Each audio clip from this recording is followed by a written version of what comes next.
Pessoal, Valcir na área, mais uma rodada de julgados de processo penal para nossa revisão, nosso TBT informativos, foco aí nas principais decisões contemporâneas, recentes, do STF, do STJ, sobre o tema, envolvendo o tema, no nosso caso agora, processo penal.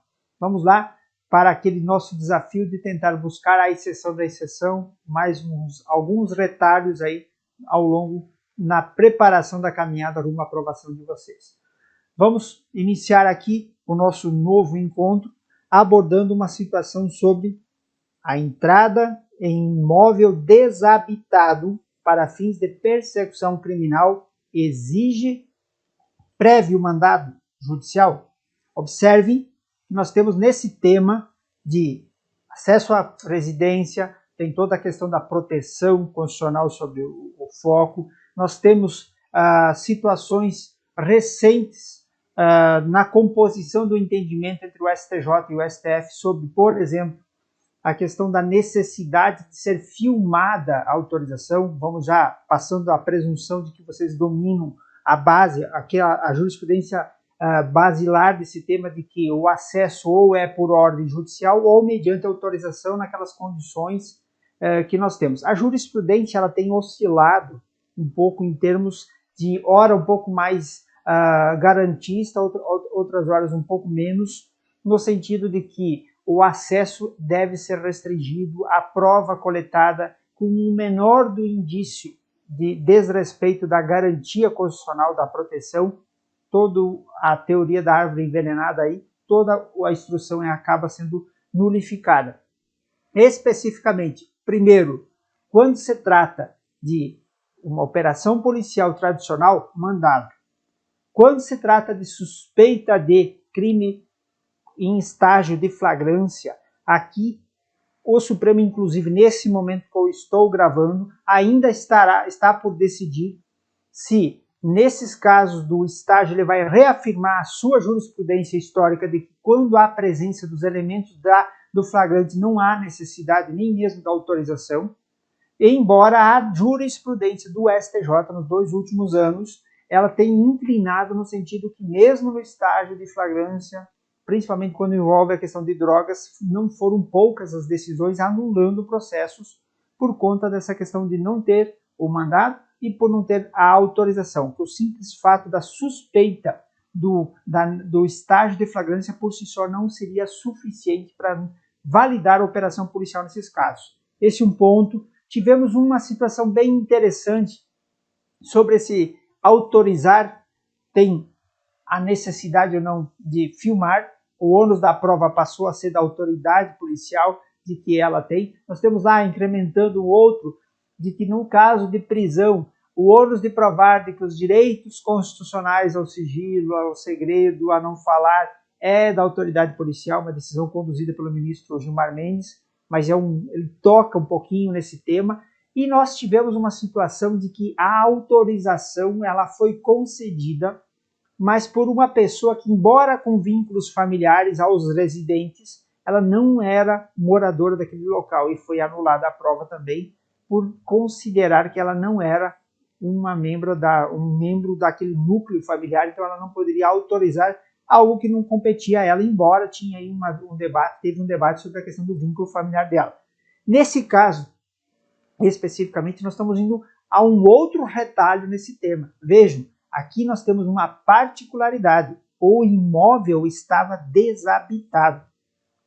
E é nesse ponto que eu alerto, insisto para vocês. Nós precisamos aprender a estudar. Eu quero formar campeões. Nós precisamos entender que não é o básico que vai mais levar vocês à aprovação. Vejam, é a exceção da exceção. E aqui, nesse caso, o fato do imóvel estar desabitado, eles têm a proteção constitucional? Algumas proteções têm, mas há uma exigência do mandado ou não nesse caso? E olhem a posição e vejam que a decisão ela é do próprio STJ, da 5ª turma, a decisão foi conduzida pela relatoria do ministro Reinaldo, e aqui a posição que nós tivemos prevalecendo é de que a entrada policial em imóvel desabitado para fins de apurar possível prática de crime permanente não depende de prévia autorização judicial. Estou tendo aí um pequeno atrasozinho na imagem chegando para vocês agora aí. Nesse caso, portanto, não depende de prévia autorização judicial, já que a proteção constitucional se restringe a móveis e imóveis destinados à habitação, ainda que transitória. Vocês sabem, aqui já era uma polêmica antiga lá do meu momento do concurso, se, por exemplo, um caminhão, a parte em que o motorista, aí, ela também dependia de uma autorização judicial para ingresso, fazer uma busca interna ou não. E aí foi a questão do que ela acaba se transformando numa espécie de casa, de habitação do motorista, então tem todos os cuidados. Mas aqui, especificamente, o fato de não estar habitado afasta todo aquele entendimento que nós temos da necessidade da prévia autorização judicial para ingresso nesse ponto. Temos aqui, relembrando que o STF definiu, inclusive com força de repercussão geral, que o ingresso forçado da polícia sem mandado judicial seria legítimo quando presente a situação de flagrante delito. E eu coloco isso no material de vocês por conta do alerta que eu faço. Mesmo com essa força de repercussão geral, a posição posterior da jurisprudência do STJ foi no sentido de, interpretando as normas infraconstitucionais, foi no sentido de que, mesmo no estágio de flagrância, principalmente envolvendo drogas, os julgados que nós temos acesso são todos eles envolvendo aí o mundo aí do crime, da prática do comércio ilícito de drogas, de organizações criminosas. Foram várias as decisões que nós trabalhamos em eventos de informativos anulando a prova por conta do desrespeito em relação a isso. Então, abro esse nosso módulo de processo penal, lembrando sobre essa particularidade do desabitado para a prova de vocês. Cuidem, acelerador de revisão, coloquem aí um familiar, alguém perguntando para vocês daqui uns dias, afinal, entrada em imóvel desabitado para fins de persecução exige prévio mandado? Não. Vocês vão relembrar dessa nossa exposição e de eventos anteriores que a gente já teve a oportunidade de fazer. Próximo julgado, temos aí, ele traz como um acelerador de revisão a seguinte indagação: pode juiz determinar de ofício a conversão de prisão em flagrante em prisão preventiva após o pacto anticrime? E aqui, vocês sabem, aparentemente isso, acho que a maioria de vocês já assimilou a posição jurisprudencial, então eu acho que eu já posso partir direto para a oposição, de que atualmente o entendimento é de que, em virtude da Lei 13.964 de 2019, também conhecida como Pacto Anticrime, não é mais admissível a conversão de ofício, isto é, sem requerimento do Ministério Público ou representação da autoridade policial, quando nós temos aí uma prisão em flagrante para ser convertida em prisão preventiva. E destaco a vocês que esse julgado aqui, da quinta turma, ele foi, lá no final de 2020, representativo de uma mudança de posicionamento, porque nós, um pouquinho antes, tínhamos trabalhado num julgado que foi até do ministro Schietti, em que ele justificou que em algumas situações não é possível e que a sociedade, que o juiz, mesmo sendo o equidistante das partes, ele não deixa de ser o guardião máximo da lei. E ele fez conduziu uma votação, um voto condutor de posicionamento do STJ, no sentido de que o juiz, em situações muito extremas, ele poderia, entendendo que presentes os requisitos de ofício, afinal ele era o dono da persecução penal naquela situação. Logo depois, o Supremo veio, se manifestou em sentido contrário, e aí o STJ também reviu o seu posicionamento e passou. Na verdade, voltou a ter o entendimento de que nesses casos aqui nós não podemos ter a conversão pura e simples a partir de decisão só do magistrado condutor. Questão de isonomia, imparcialidade, há aí uma questão aí. Mas e se for um caso absurdo, que tiver omissão, vamos fazer o quê? Se o profissional que deveria fazer não fez, cometer as suas falhas, ele tem lá a vida funcional dele para ele ser eventualmente representado e conduzido e corrigido em relação a isso. Então, esse é um cuidado que eu passo para vocês, em relação a esse desafio de nós termos esse julgado, tá? Da necessidade de mantermos aí atualizado a jurisprudência em relação a isso. Próximo julgado que eu tenho aqui, nós trabalhamos agora a questão da desapropriação compulsória, lá do artigo 243 da Constituição Federal, quando é flagrado a plantação o cultivo de plantas psicotrópicas, e que mais tarde nós tivemos uma emenda constitucional e colocou inclusive o trabalho escravo como uma das hipóteses. Nós sabemos que há muito tempo, ainda no período da elaboração da nossa Constituição, o plantio principalmente de maconha no Brasil era uma coisa muito presente. Hoje ele acaba sendo oriundo de plantações do exterior, mas naquele momento, e aí se colocou no texto constitucional a previsão de que, ao serem flagrados imóveis que foram permitidos a utilização, os seus respectivos proprietários sofreriam a punição da perda como uma consequência dessa prática criminosa. É uma punição de natureza administrativa, mas ela toca com a questão da prática delituosa. E por isso eu entendi de trazer para vocês. Até aqui, além de falar esse básico histórico e lembrar de que nós tínhamos a emenda constitucional que introduziu o trabalho escravo, que não tinha, e inclusive hoje ele envolve imóveis urbanos e rurais, aí tem uma questão pontual sobre isso. Nós temos uma particularidade nesse julgado, porque o imóvel em que foi flagrado o plantio, e ele vem lá, lá do estado de Pernambuco, esse caso prático, ele pertencia ao poder público, ao estado de Pernambuco. E aí surge o impasse. Quando o imóvel for já público, ele também estará sujeito a essa punição constitucional da perda, veja, pela prática desses delitos. Olhem como é um retalho adicional a uma situação nova que muitas vezes a gente estuda a regra geral e não iria se atentar para isso. E a posição do Supremo foi que, nesse caso, o fim teleológico da desapropriação é utilizar esse imóvel para o quê? Para a consecução de políticas públicas. Reforma agrária, outras situações. A reforma, uma questão de um programa habitacional, se for um imóvel urbano, e que nesse ponto, por mais que o crime tenha sido flagrado, e isso demonstraria um mau uso do imóvel, por si só, nesse caso, não justificaria aplicar a desapropriação compulsória, que só a União, nesse caso, faria, em relação em detrimento desse imóvel, no caso estadual. Então, vejam, é uma situação pontual, prática, tá? É do lado de direito administrativo, pode ser de direito constitucional, mas também pode aparecer numa prova de processo penal, porque está ligado aí ao mundo das consequências da prática de dois crimes, especificamente, não necessariamente eles precisam ser concomitantes, pode ser um ou outro, né? Mas está lá no artigo 243, lembrando que ele passou a prever também a questão do trabalho escravo. Em relação a isso, não é mais, e ele também passou a prever aqui a questão urbana, que não tínhamos na redação originária.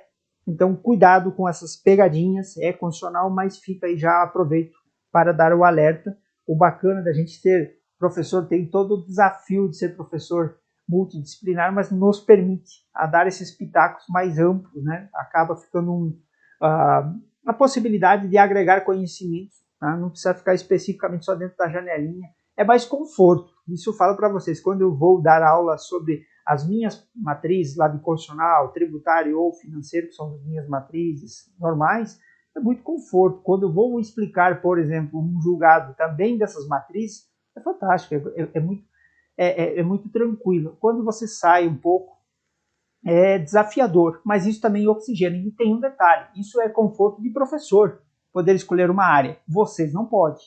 E eu trago comigo porque eu sei que é assim que funciona, então eu gosto desse desafio e ele ajuda muito a gente a agregar outras informações interessantes em relação a isso. Vamos seguindo aqui.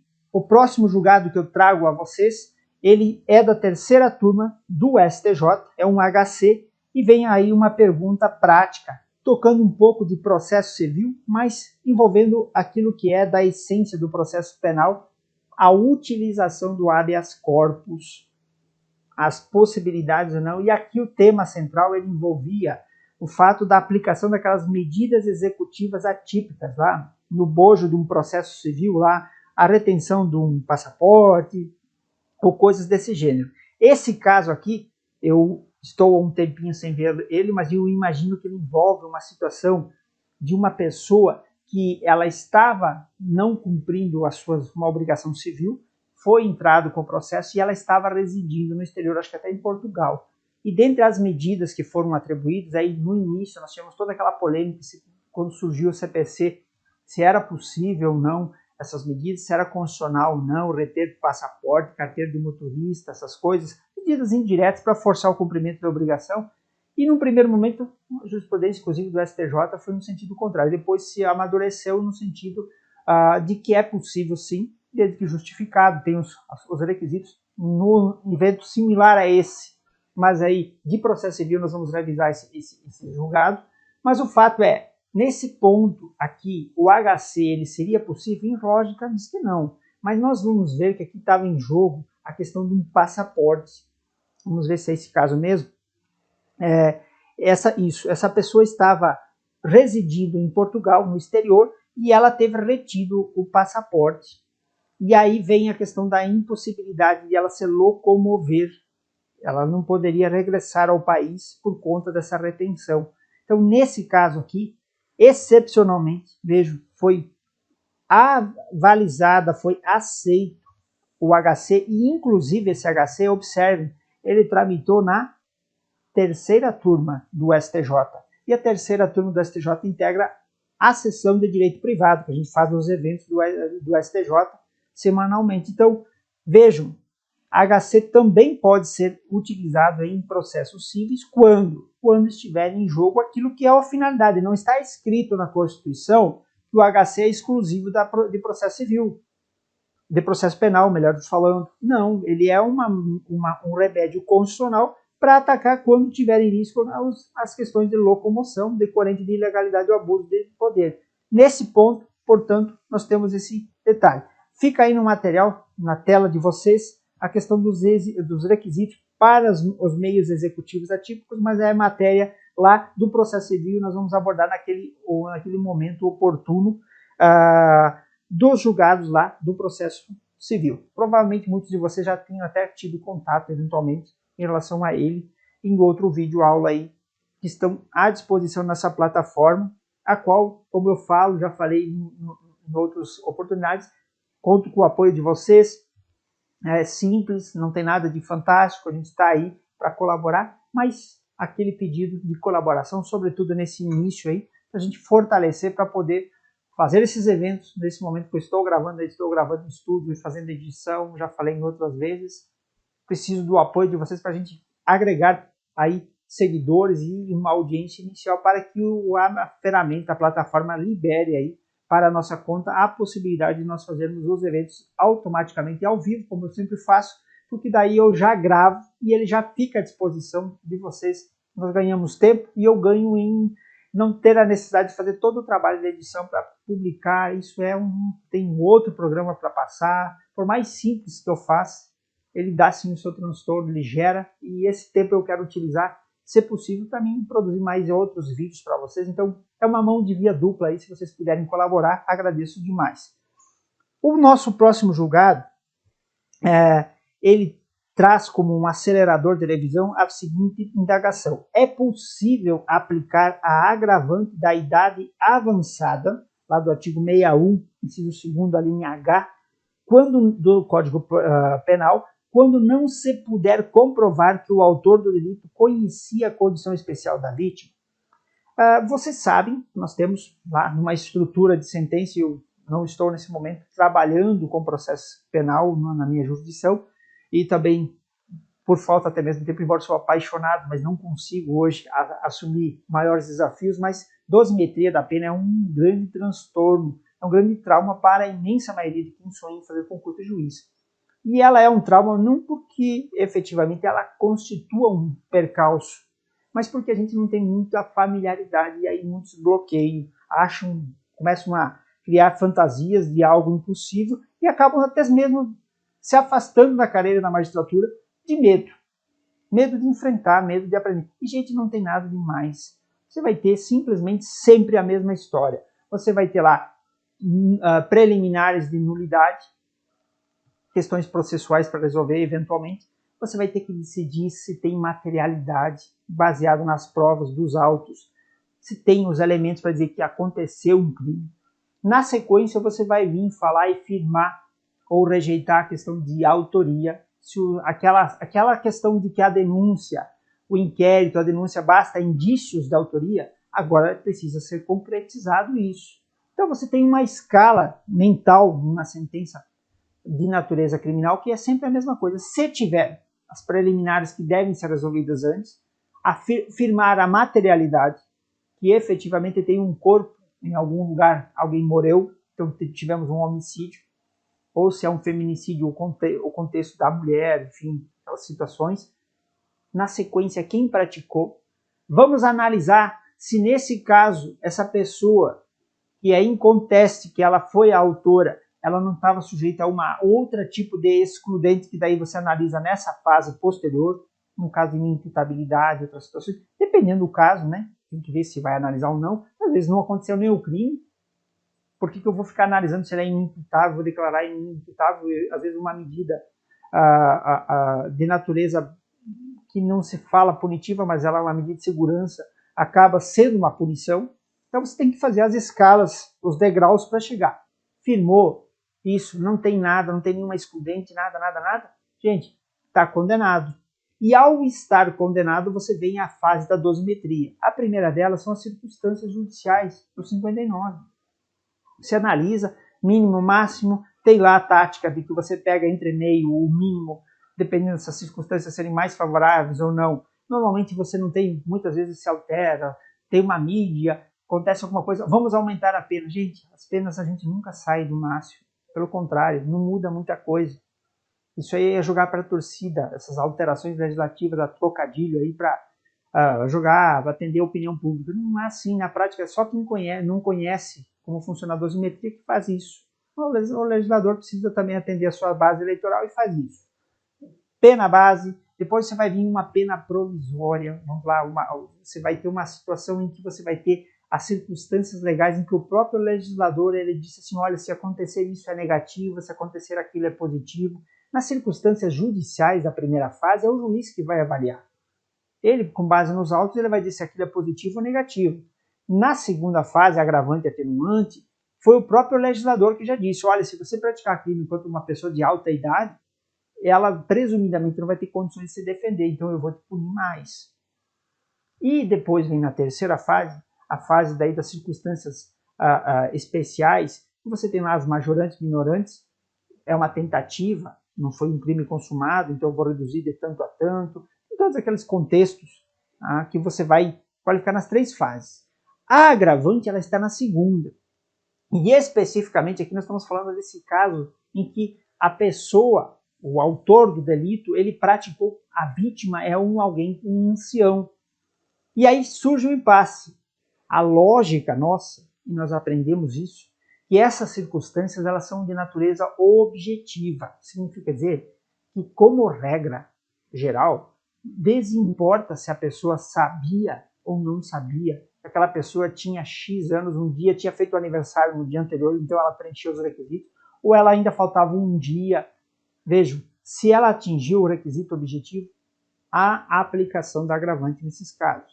Essa é a lógica, é isso que a gente sabe. Só que esse julgado é aquele retalho a mais, é a exceção da exceção, e é por isso que ele está aqui no nosso encontro. Veja, aqui a situação peculiar é que o indivíduo não estava em casa. A vítima sequer estava em casa.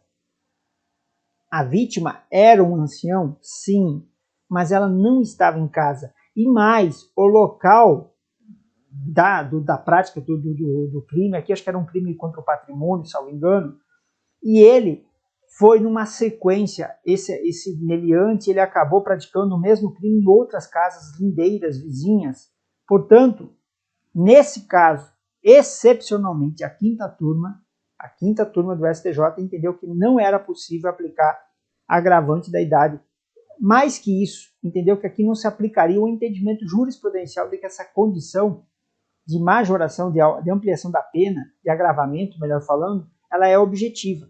É uma situação que eu destaco para vocês como pontual, pois, como regra, essas agravantes têm natureza objetiva e ela é presumida, essa situação peculiar da parte. Então, observem como nós precisamos entender o básico, precisamos saber distinguir o que é agravante e atenuante, nós precisamos saber de primeira fase, segunda fase de uma dosimetria, mas nós precisamos avançar. E aqui está um exemplo. Na prova de vocês, atentem. Como venho insistindo, observem se não existe outra alternativa melhor. Quando ela der um contorno, falar de que vítima não estava em casa, que foi escolhido o local aleatoriamente, ele está buscando trabalhar esse julgado do STJ. Então a posição aqui é de não aplicação da causa aí legal de ampliação da pena. Atentem para os detalhes. Incompetência do juiz impõe obrigatoriamente a nulidade das provas em investigação criminal? É outro tema que a gente precisa ter noção de o que nós estamos falando, de que caso estamos falando, qual é o tribunal que nós estamos falando, que espécie de causa nós estamos falando. É uma causa, uma lava-jato? É um ex-presidente como nós tivemos? Então nós temos um posicionamento que acabou vingando, tanto é que foi anulada até mesmo a denúncia naqueles crimes por conta da questão de incapacidade, de incompetência da 14ª Vara de Curitiba. Mas sempre na nossa cabeça tem as particularidades, nós temos que ser sobreviventes, vocês precisam, não adianta ficarem reclamando, vocês precisam sobreviver ao mundo do concurso e, como eu falo, concurseiro nessa fase não tem muito direito, tem que dançar a música conforme o baile vai tocando. Lá no meu interior do Rio Grande do Sul é assim que a gente fala, né? A gente não vai escolher a música, é o gaiteiro que toca, a gente dança, né? Se é o vaneirão, é uma valsa, não tem muito o que fazer. Aqui, a posição que nós temos é que atentar. Nesse caso específico, eu começo falando como regra, pela teoria do juiz aparente, o reconhecimento da incompetência por si só não nulifica as provas. Então aqui, nós vamos fazer um corte, olhem lá o artigo 563 do Código de Processo Penal. A lógica é o seguinte, muitas vezes a nulidade, quando se trata desse tema, e eu quero crer que os colegas que ministram essa matriz para vocês, eles tenham esse cuidado de expor, a lógica é que às vezes você tem uma incompetência flagrante, outras vezes é uma incompetência dúbia, às vezes a jurisprudência só depois diz que é incompetente, anos depois de ter sido praticado o ato, e muitas vezes as decisões são tomadas nesse sistema atual de repercussão geral, aquela história de julgar em massa, não são feitas as ressalvas. Muitas vezes a posição do tribunal local era fechada no sentido de que é competente, não é competente, vai subindo, rejeita centenas, milhares de recursos, não admite um recurso especial, um recurso extraordinário sobre aquele tema, e até que um deles sobe, e aí eventualmente esse um lá acha um ministro que entende em processar, e aí vem lá um posicionamento que acaba mudando tudo, e aí vem para baixo. Bom, são mazelas do sistema, dificuldades que quem julga tem, mas faz parte. Mas quando a incompetência ela é flagrante desde o início, então já há um alerta. Poxa, e às vezes eu vejo aí, muitas vezes, colegas de ramos especializados julgando matéria que flagrantemente não é, mas talvez o colega não tenha contato com a informação, depende, tá? Uma coisa é o dolo de, outra coisa é o acaso, né? Mas se acontecer de uma incompetência, ela vir a ser conhecida somente depois, a lógica é que os atos processuais praticados, exceto os decisórios, eles não são anulados. E é o que o artigo do Código de Processo Penal fala. Exceto as decisões, efetivamente, os demais, teoria do isolamento dos atos processuais. Foi praticado, está aí com a aparência de quem fez não foi um juiz, não foi o promotor, não foi o delegado, não foi o padre, não foi o bispo, não foi o pároco, não foi lá o pastor. Bom, então ele tinha uma parcela de poder jurisdicional. Vida que segue, vamos dar seguimento. Avalia se tem que anular alguma coisa, corrige, refaz e segue. Não se anula tudo. Essa é a regra geral. Porque muitas vezes, repito, essa incompetência ela só é aflorada aos olhos depois de algum tempo. Então, situações que precisam ser analisadas. Na prova de vocês caiu, atentem para os detalhes. Os contornos que o examinador der a vocês vão direcionar se vocês vão aplicar um ou outro sentido. E se vocês ficarem na dúvida, falem e demonstrem que vocês conhecem os dois lados e escolhem firme em posicionamento nenhum, mas não deixem de falar que seria o outro. E mesmo que não seja a posição de um examinador, muitas vezes ele vai valorar a sua resposta porque ele vai demonstrar. Às vezes ele vai ter uma visão diferente do que ele mesmo pensa e pode até significar até uma nota maior. É um risco, mas você vai ter que firmar uma posição. Só que vejo que essa aqui, até esse momento, é aquela linha geral e eu faço só esse alerta. A posição em relação ao julgamento da Lava Jato envolvendo o ex-presidente, ela é muito pontual. Lógica, não se anula a denúncia. Decisão que recebeu a denúncia. Tem uma polêmica técnica aí, porque hoje a denúncia, após a nova roupagem dada pelo Código de Processo Civil Penal, ela passou também a ter um caráter decisório. Tem aquela primeira fase, tal. Então, assim, por esse aspecto, numa interpretação macro, hermenêutica alargada, dá para dizer que tem uma decisão ali, e aí aplica uma interpretação bem alargada do 563 mesmo, do Código de Processo Penal. Então, assim, por isso anula, mas vejam, não é esse a linha geral do nosso sistema. É muito pontual, foi um julgamento que foge um pouco da nossa linha da curva, é o ponto fora da curva que a gente fala. Só que esse julgado que eu trago para vocês, ele tem uma particularidade. Ele fala que aqui nós temos que, de antecedência, o julgador já sabia, já tinha sido alertado, já tinha sido referendado que ele seria incompetente para abordar aquelas situações envolvendo verbas federais sobre pandemia.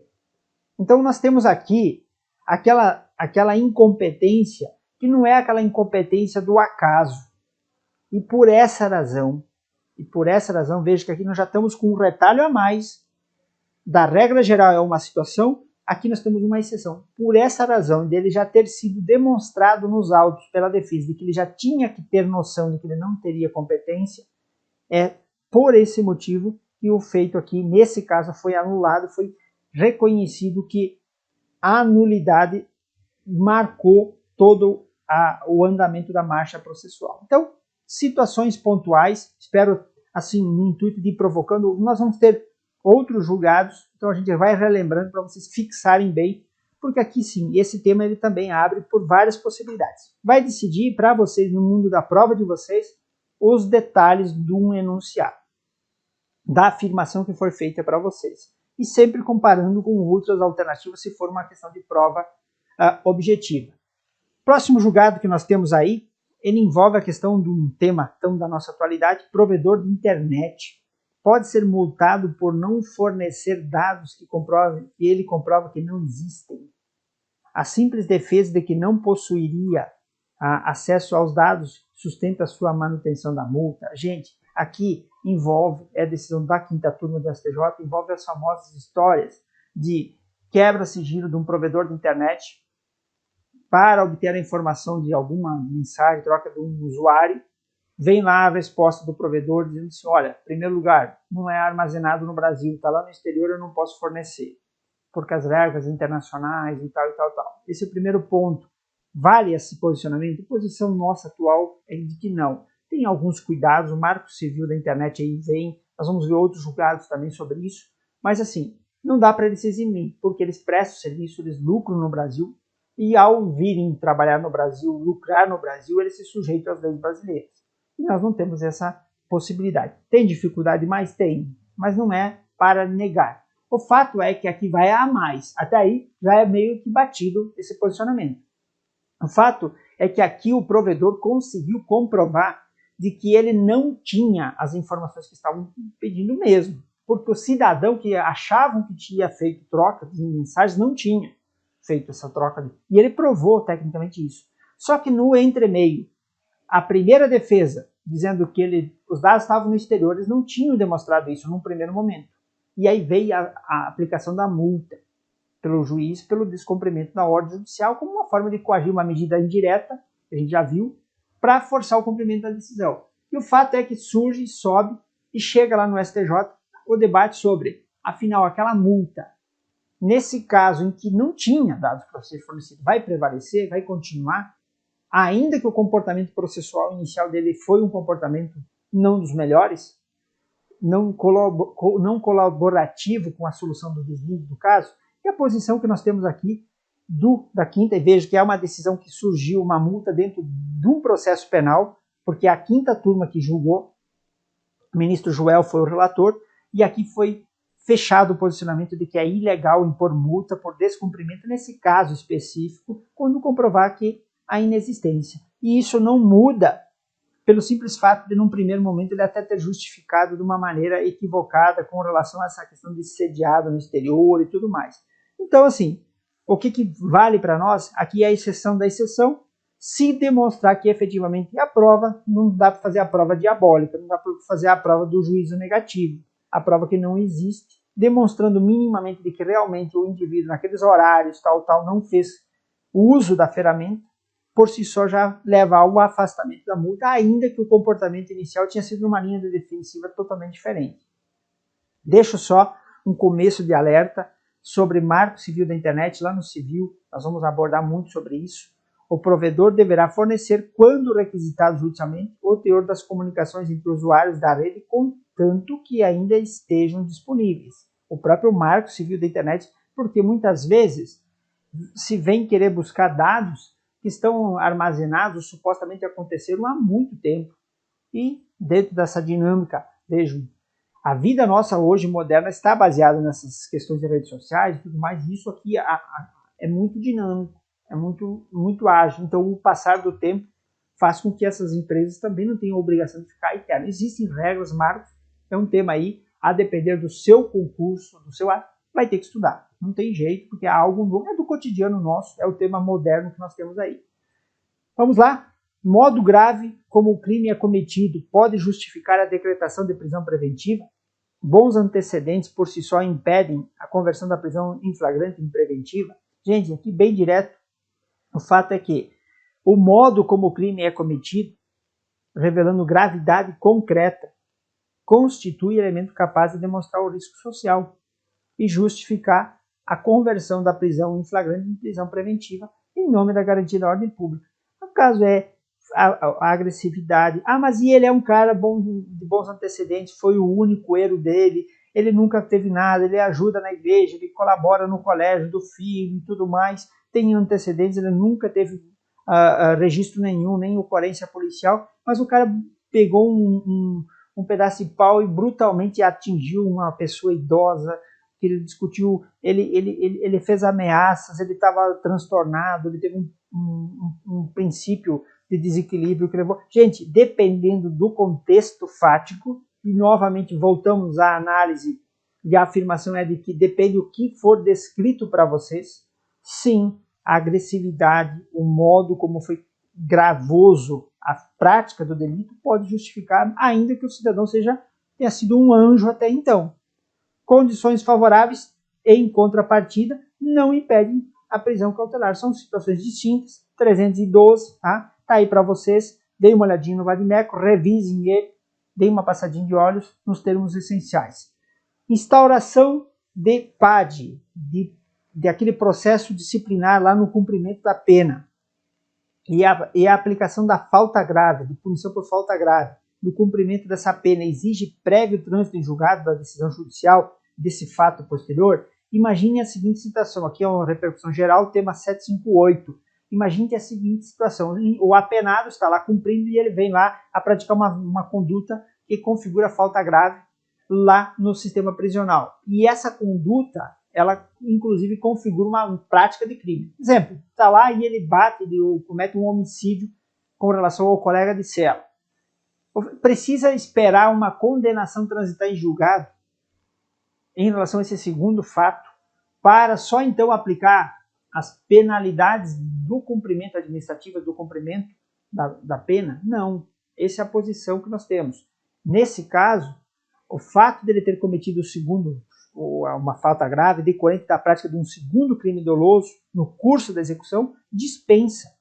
Pode-se ter aí um ato, existem duas esferas distintas, que se o diretor do presídio instaurar lá um procedimento, desde que ele garanta o devido processo legal contraditório e ampla defesa, ele pode aplicar a punição sem esperar o trânsito em julgado de uma condenação em relação ao segundo fato. Em contrapartida, é desnecessário esse processo administrativo se ficar já com sentença condenatória, ainda que de primeira instância, em relação a esse segundo fato. Vamos lá, demorou demais para ter o processo administrativo, não foi instaurado, trocou o diretor, aí passou a instaurar, vem depois e vem uma sentença condenatória de primeira instância do segundo fato, não precisa ter o PAD em relação a isso. São informações que se complementam. Então, segundo fato que gera falta grave, ele autoriza a punição independentemente do trânsito em julgado penal no processo judicial. Primeira informação. Segunda informação, se instaurado um PAD que não aguardar o trânsito, tem que garantir contraditório e ampla defesa. Por fim, terceira informação desse julgado. Se no curso do processo administrativo lá perante o sistema prisional vier a surgir uma condenação, uma sentença criminal por um juiz do Estado, um juiz estatal, ela por si só já autoriza a aplicar a falta grave independentemente de outros procedimentos, não precisa mais fazer contraditório e ampla defesa. Esse é um ponto final. Para fecharmos esse nosso encontro de agora, de momento, temos uma decisão monocrática do ministro Nunes Marques, que ela traz novamente o tema da nulidade em debate, e o fato aqui que o nosso acelerador ele vai partir da seguinte provocação: prerrogativa de função. Foro especial, foro privilegiado, termos sinônimos que nós temos aí, quando ela não for informada para a autoridade policial, gera por si só a nulidade do inquérito policial? O que constitui, que o ministro chamou, e já tínhamos essa expressão já anteriormente utilizada, não é a novidade, nulidade de algibeira. Na prática, imagine a seguinte situação, e o caso aqui envolvia um procurador de justiça, não lembro agora quem era, mas era uma autoridade, era um Valcírio da vida aí com foro, que ele foi lá, submeteu alguma questão de investigação penal e ao prestar seu depoimento perante a autoridade policial, o delegado lá, os servidores da delegacia, ele não comunicou em nenhum momento que ele era uma autoridade, que ele tinha direito a ser comunicado. Valcírio, por exemplo, qualquer fato que tiver tem que ser comunicado ao presidente do Tribunal Regional Federal da Primeira Região, tem todos os pormenores, como às vezes o advogado tem a sala especial, nós temos algo mais por conta da função que nós exercemos. Essa pessoa não comunicou, não avisou e deixou passar o processo.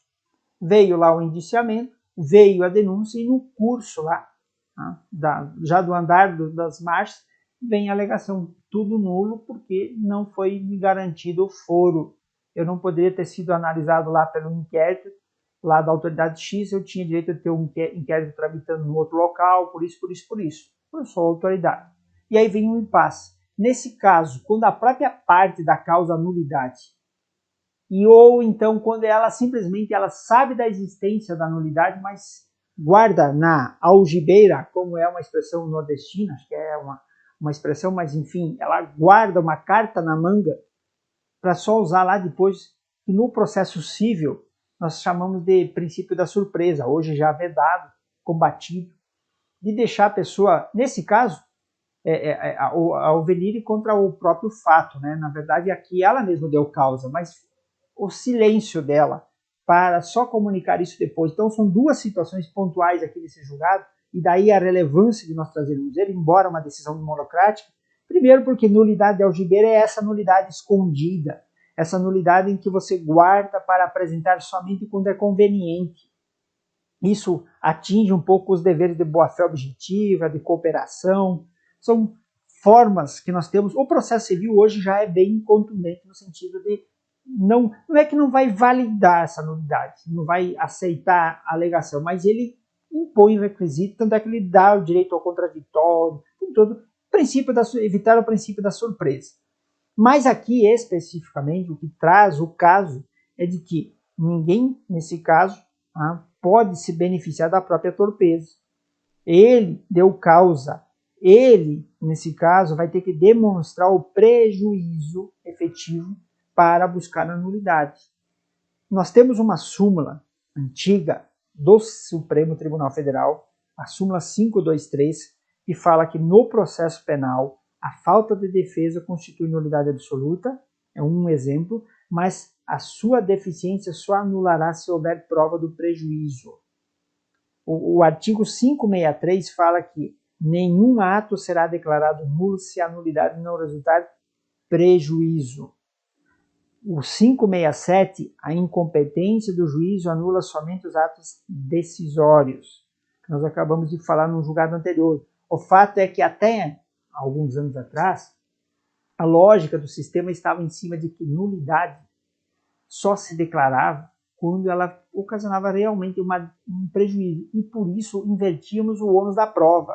No processo penal, a gente sabe que o réu só se defende, o ônus de provar é do autor, é do Ministério Público, é lá do autor privado de uma queixa, é da autoridade policial, é do órgão do assistente de acusação, mas quando ele indica indícios, aliás, ele comprova a materialidade e dá fortes indícios da autoria, a lógica é que quem tem que desmanchar esses indícios, a destruir essa presunção que irradia daquela imagem, vendo o cidadão entrando e saindo, viram a mulher, a esposa entrando do trabalho, na imagem de filmagem da rua, e a mulher não sai mais, depois ela é localizada lá dentro morta.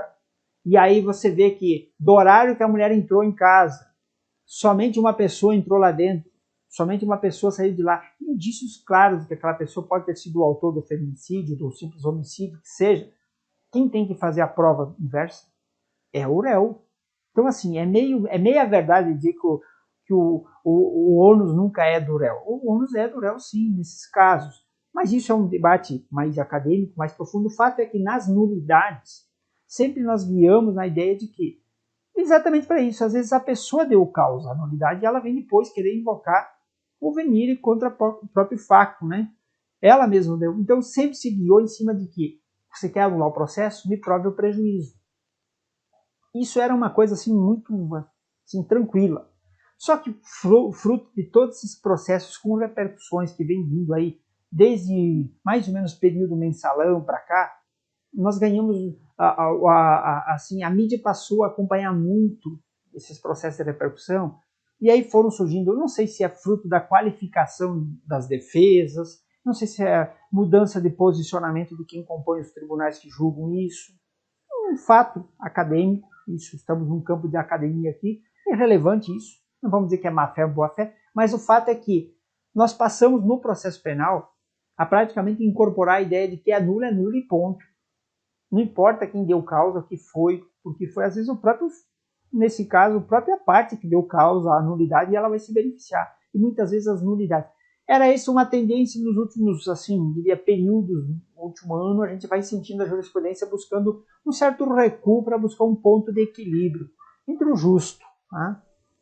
Preservar aquilo que tem que ser preservado, mas também sem ignorar, sem ser poliano no sentido de não perceber que muitas vezes a vida não é tão encaixadinha, o comportamento das pessoas muitas vezes tende a não ser exatamente aquilo que as aparências falam, né? Então, esse é um ponto, mas aqui, para a gente fechar esse nosso encontro, a nulidade de algibeira, então é aquela nulidade escondida, e em tese, a boa-fé é objetivo, mas ela também significa dizer, então, que eu não posso alegar uma nulidade em grau de recurso, também não é essa afirmação tão fechada. Eu tenho que alegar sempre em primeiro momento que falar nos autos, também não é verdade. Tem nulidades que elas, lá no processo civil, no processo civil, ficaria um pouco mais fácil a gente falar no sistema antigo da anulabilidade, nulidade relativa e nulidade absoluta. Essas escalas, elas nos permitiam, porque algumas coisas com o tempo seriam sanadas, né? O tempo sanaria lá na esfera privada, é diferente da esfera penal. Aqui, como está em jogo a questão da liberdade, é um direito intransponível, indisponível. Nós vimos já em encontros anteriores que até mesmo a revisão criminal, ela pode ser proposta até mesmo depois de concluído o cumprimento da pena e até mesmo por descendentes após a morte a um irmão, o CAD lá, né? O cônjuge, o ascendente, o descendente ou o irmão pode ajuizar a qualquer tempo. Então, assim, no processo penal, tudo é um pouquinho mais cuidadoso, mais mitigado, mais ajustado. e que exige de vocês uma atenção para as provas, para os detalhes. Por isso que eu falo, risco muito nos materiais, nas apresentações, para mostrar para vocês a importância do olho de vocês ir imediatamente nas palavras-chave. Isso é acelerador de estudo, acelerador de revisão, mas acima de tudo é preparar vocês de um jeito prático para resolverem as questões, identificar as pegadinhas das provas que os examinadores sempre vão colocar, porque eles precisam separar as pessoas. A massa cai por si, mas dos bons candidatos, daqueles candidatos já prontos, tem diferença.